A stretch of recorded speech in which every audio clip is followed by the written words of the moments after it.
For Orlando, Mike, they let 2 games get away. Hey, forget all that now. It's Game 7. Lakers, Houston coming up in seconds. Thanks to Ed Fibershoff, Ken Dennis, our great crew, Marty Aronoff, our stat man. It's been a wonderful year with our games. We look forward to watching the Western Conference. Welcome to Houston, Texas, and Game 6 of the Western Conference semifinals. Lakers looking to win in advance, but Shane Battier and the Rockets have a plan for assuring a Game 7. Here we go, fellas. 3 things. Never give up, never give in, and fight for 48. That's all we got to do. Very simple. Let's go out and win this game. Here we go. 1 on 3. 1, 2, 3. Win!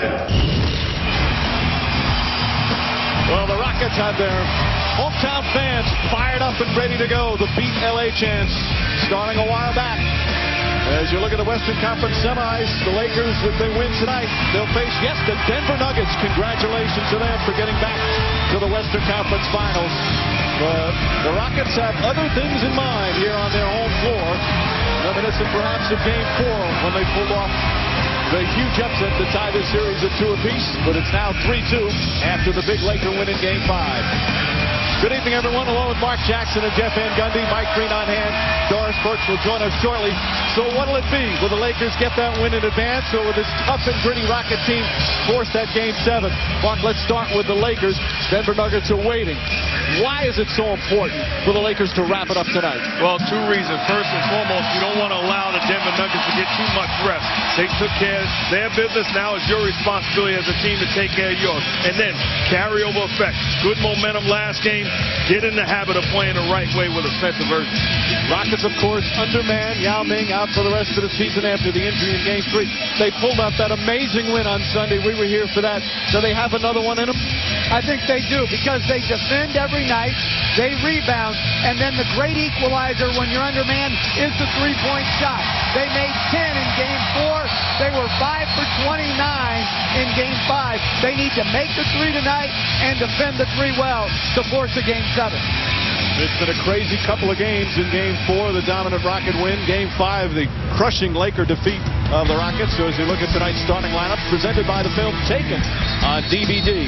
And Andrew Bynum will get the start once again. Lamar Odom, with that bruised back, will come off the bench for the 2nd straight game for head coach Phil Jackson. And for the Houston Rockets, once again, Chuck Hayes, about a foot shorter than Yao Ming, but he is so important for this team.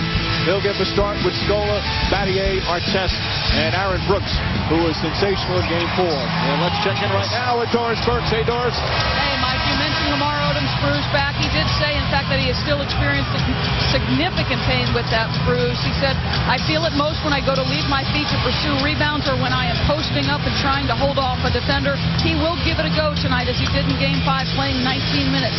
As for Ron Artest and the stomach issue that kept him out of practice this morning, he said he's 100%. The best thing about being a Rocket, free doctors, and they're not that bad, guys. Well, we'll see. Again, in terms of the best medicine for the Rockets is having this crowd here. They were so vocal last weekend. They are fired up, booing everything Kobe Bryant and the Lakers do. And all the Rockets saying a 40-point loss means nothing.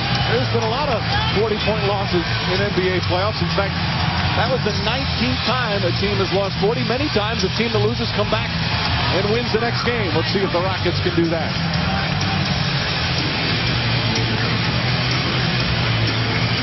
Again, Andrew Bynum getting the start at center. Such a key component for the Lakers in their championship hopes. He had a good, solid Game 5 as he continues his recovery from the knee surgery. He had really been struggling in the playoffs. Every game perhaps a little bit better, according to Bynum.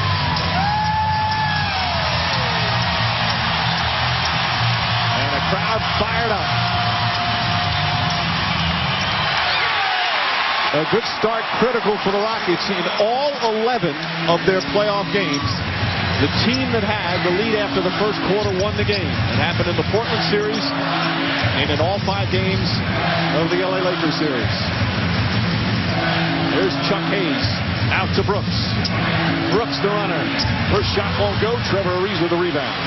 And you see right away the Lakers playing the same defense, not playing man-to-man against Chuck Hayes, using Andrew Bynum, zoning the area. Hayes guarding Gasol. Ariza tried to get it down to Bynum. and the first turnover of the game. Lakers during the playoffs, they're 2-2 on the road. One loss here, one loss in Utah in the first round. Rockets, meanwhile, 4-1 at home in the playoffs. They're one of the best home teams in the NBA during the regular season. It's their best home record in 15 years. 5 on the shot clock. Scola left open, likes that elbow jumper.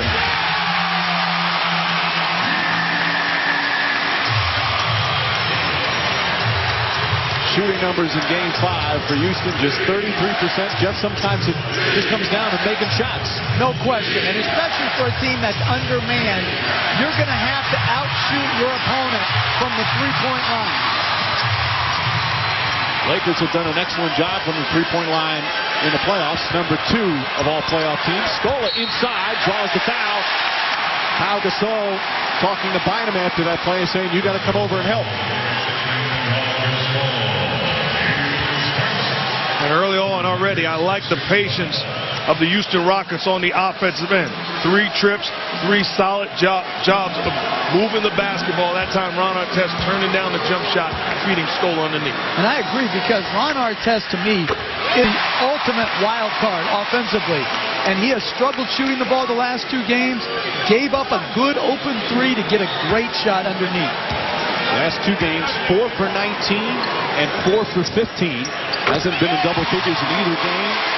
And he's missed 12 of his last 13 from three-point range. He can explode for 30 on any given night, but he has been way off on his outside shooting. Now, I think if you're Ron Artest, you're too skilled offensively as the contact with Chuck Hayes riding Pau Gasol. You're too skilled offensively to just settle with being a three-point shooter. And not only has he been missing, but he's kind of stalled their offense by holding on to the ball too long, correct? Yeah, he pounds it a little bit. Aaron Brooks at times pounds it. But that's a huge call right there against Chuck Hayes. He's the one guy, as Artest strips Ariza. Chuck Hayes the one guy that can body up to Gasol and make it hard for him to post. He only played 17 minutes in Game 5 because of foul problems. Scola against Bynum. There's Bynum's length, making it difficult. Scola still puts it in, a tough shot. And 6 straight points to start the game for the Rockets. And that's a very tough shot over a contested hand of Andrew Bynum. But Rick Adelman, you're excited about the start of your group. Excited about the start of Scola. He's got all 6. Rockets look to push. Good transition defense by the Lakers. Scola has Fisher on him. Looking for the open man. Artest back out Brooks. The extra pass. Another open shot. In and out. That one halfway down. But again, that's great basketball. Guys turning down shots, making plays. Blocking foul called on Battier. Tried to draw the charge. An aggressive Trevor Ariza will go to the free throw line.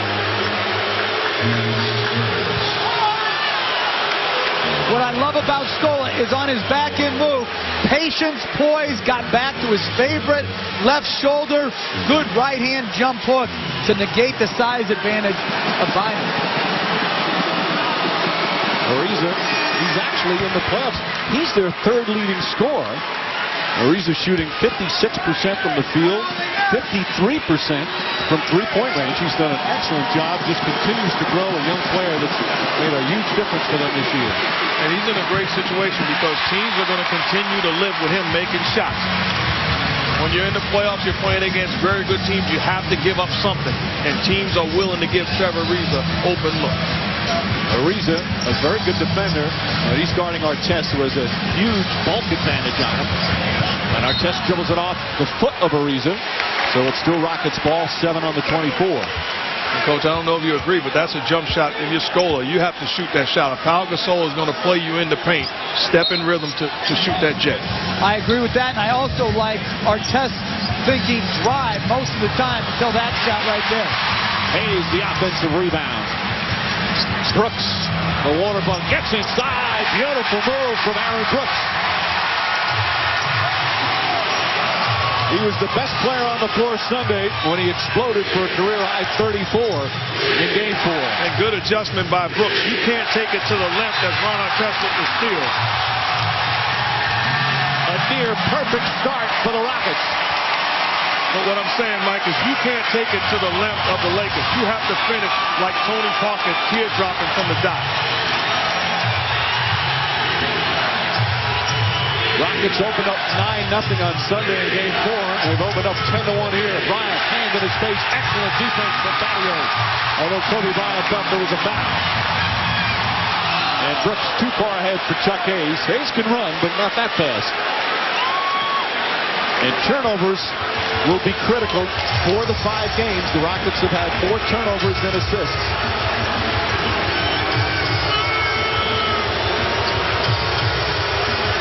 Battier fighting under the screen. Bryant, the offensive rebound. And Hayes able to pair him. And to me, LA needs to go into the post to Gasol some. Foul on Bynum. This crowd, they better pace themselves. They're hyperventilating.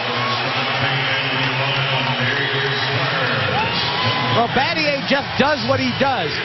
He follows the game plan, he contests shots, and then it's up to Kobe. Does he make or miss? That time, a very good contest, which altered Bryant's shot and made him double clutch. Brooks steps back. There's the 3. Puts it in.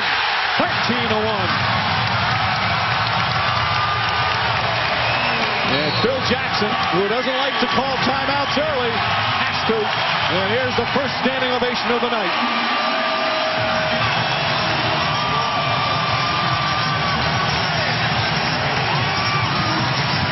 Tell you what, if this continues, Buster Douglas move over. Talk about the start of the Houston Rockets. Aaron Brooks understands I have to be aggressive offensively, gets into the paint, then knocks down the jumper.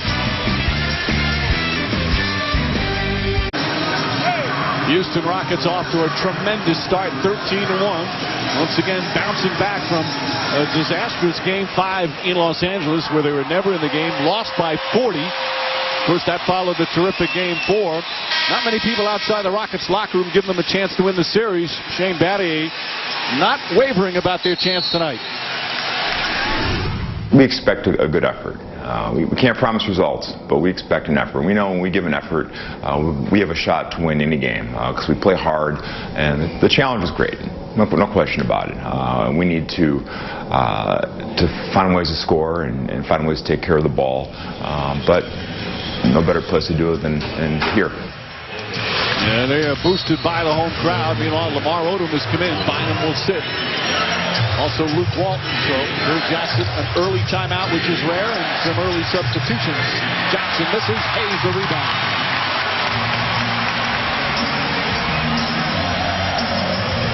Brooks looking for Scola.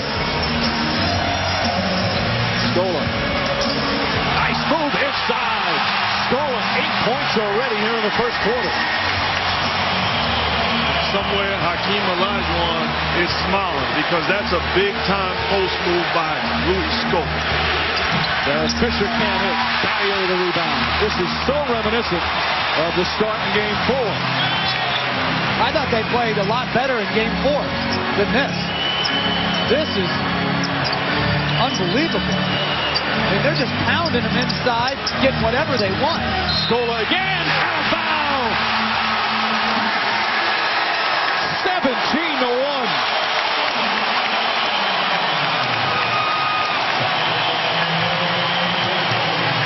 You talk about Louis Scola coming out aggressive, making plays in the paint, dominating the paint area no matter who is defending him. We saw Bynum, we saw Pau Gasol, and this time puts the dream shape on Lamar. And they constantly are letting him get to his left shoulder. There's no help or digs to try to make him feel like he's playing in a crowd. Plus, they're letting him get back to his strong shoulder. Inexcusable attention to detail. Bryant, the drive. Tough shot, Bryant. Scola, by the way, he's averaging in the series 11 points per game.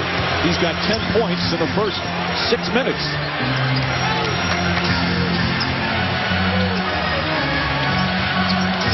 Bryant picks up Brooks.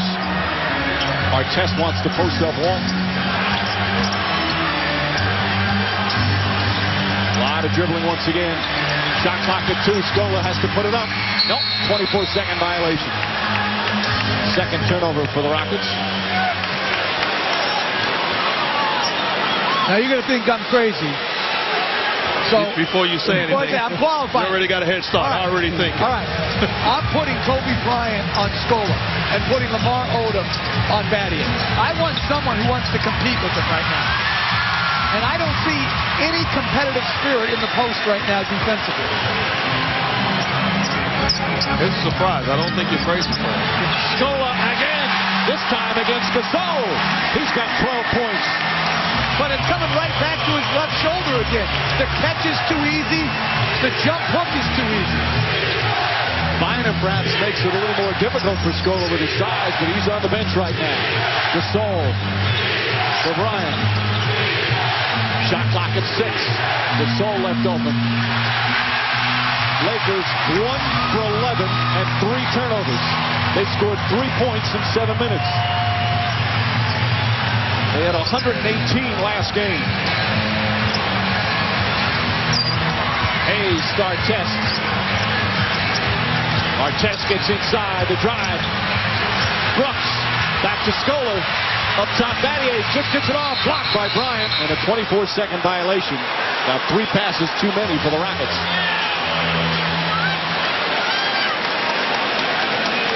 This is, again, too easy. Good catch, good half spin to try to counter the defensive pressure, and then gets right back to his right hand, going to his left shoulder.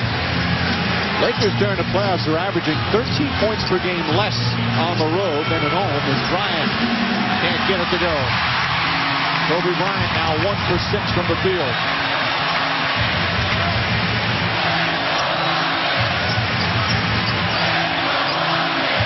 These Rockets seem to just love this underdog role, and especially the underman role right now. I'm sure they're going to have Yao Ming as Artest gets it in, backs it in. An 18-point lead here in the first quarter. This is a time you have the right as a coach to take all 5 of them out and give me a new 5. A 5 that wants to compete and play with energy and passion. Gasol gets inside and able to back it in. Just the second field goal here in the first quarter. Well, Phil Jackson was saying the other day, yes, we do have some Jekyll and Hyde tendencies. They are taking it to extremes. Brooks on the drive, inside to Scola. And he just short-armed it.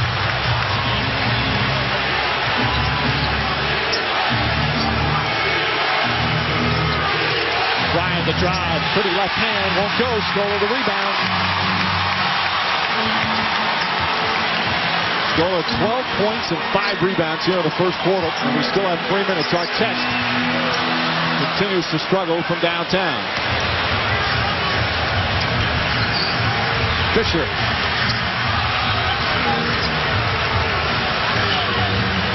As we go into the 3-minute mark. You know, I'm sitting there speechless, and the reason why is because I'm amazed at how lackadaisical the Lakers have come out. You're talking about trying to win a championship. Chuck Hayes. They're just dominating the paint. And again, it comes back to this. Front court toughness. If you have people who want to protect the basket, you have a chance. If you don't, you have no chance. Kobe Bryant, good aggressive move right there. But it's this end of the floor that's been such a problem for the Lakers. Rockets shooting 62%. And they've missed makeable shots on their other one. Scola again. And Odom the rebound. Fisher pulls up for 3.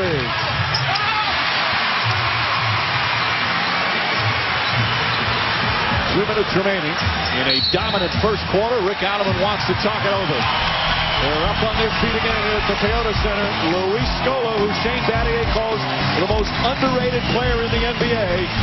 What a show he's put on here in the first. Great competitor, poise in the post, good multiple moves. Quick move, again, back to his right hand, left shoulder, 3-point play opportunity.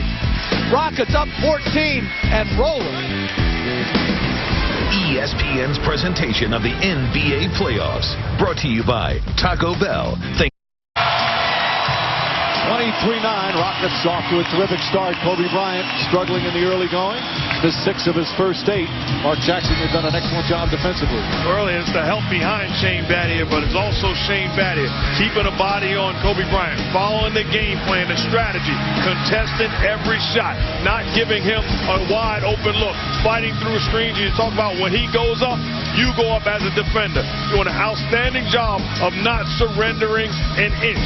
Shane Battier says, hey, I stay the course. That's so crucial, making Bryant work. And I tell you what, you give me a choice of anybody that's ever played the game to defend Kobe Bryant, and I am choosing Shane Battier after watching the job that he does. And they have Bryant shooting the shot they want him to shoot. Long 2-point jump shots. Artest for 2. Knocks it down. Artest with 6 points. You know, I think about making that statement, but I really get excited watching Shane Battier stay within his limitations and understand how can I help my team win. It's keeping a body on this guy. He can get 50. Mark Jones back in the studio. Ron Artest of the Houston Rockets, who had just 9 points on 4 of 15 shooting in the last game, looking for a little bounce back from the tough guy from Queensbridge. Rockets trying to stave off elimination against the Lakers next in 20 minutes. Great all series at the line. Kobe tries to eliminate the Rockets. Game 6 next on ESPN. Another Game 6 coming up next from Houston, Texas. Can the Rockets bounce back from being blown out by 40 in Game 5 and force a Game 7? Can the Lakers finally close out the Rockets and get ready for the Nuggets? It's all coming up after Boston, Orlando. Artest getting ready, Ronnie on the floor. Lakers Houston Game 6 next. The keys to victory for all 4 teams. He's the reason why Denver is in the conference finals. Now Chauncey Billups turned the team he grew up watching into title contenders. Welcome into NBA Fast Break. Jamal Mashburn, Jalen Rose, I am merely Will Selva. Hey, the hockey guys aren't the only ones playing Game 7s. On Sunday, we play 2. Before we look ahead, we have to look back. The Rockets opening up Game 6 on a 17-1 run and finished it by outscoring the Lakers 19-11 in the last 9:36 of the 4th. Aaron Brooks scoring 15 of his 26 points in the second half. Kobe Bryant pumping in 32. The Lakers have one more opportunity to finish off Houston, but they probably didn't think they would need it. We like doing things a little bit differently on NBA Fast Break. With that in mind, we're going to do a little role playing here. So this is what I will need. Jalen, we need you to play the role of Rick Adelman. Gotcha. You're cool with that. Mash, that means you will be the Zen Master himself. Okay, I'll meditate. Okay.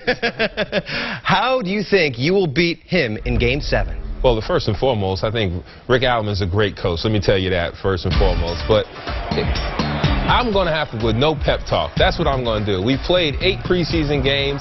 We played a long 82-game schedule. No pep talk for me. A sense of urgency by my players, led by Kobe Bryant. So go out there and play, guys. There's no need for a motivational speech or pep talk. Not going to do it. I'm just walking in the locker room, put my foot down. Let's go, guys. And I'm walking in the locker room, and I'm pulling out all of the press clippings and showing them how vaunted the Los Angeles Lakers are and how rich their tradition is and how Phil has 9 championship rings and how Kobe was the 2008 MVP of the NBA. And we have no Tracy McGrady, no Yao Ming. Nobody really knows who you are, Chuck Hayes. Nobody knows about you, Kyle Landry. Nobody really felt, Aaron Brooks, you could be a starting point guard. That's what I'm telling my guys. I'm telling Luis Scola. San Antonio, they gave you away to us. So you guys go out in Game 7, we have nothing to lose. That's a lot of energy, but the second thing is I'm going to have to go with my up-tempo offense. I'm going to really tell the guys, if we score 100 points, we are undefeated in the playoffs. And first and foremost, that's going to start off with turning the Rockets over, playing defense, and also rebounding the ball, securing it, and getting out in the break. We cannot play a half-court brand of basketball. We got to be up-tempo and score a lot of points. And I'm telling my team, these guys are front runners. They don't want to play if the game is under 100 points. They're 0-4 when they play under 100 points, but they're 7-0 over 100. We got to slow the game down and defend Kobe Bryant, Shane Battier. You're doing an amazing job.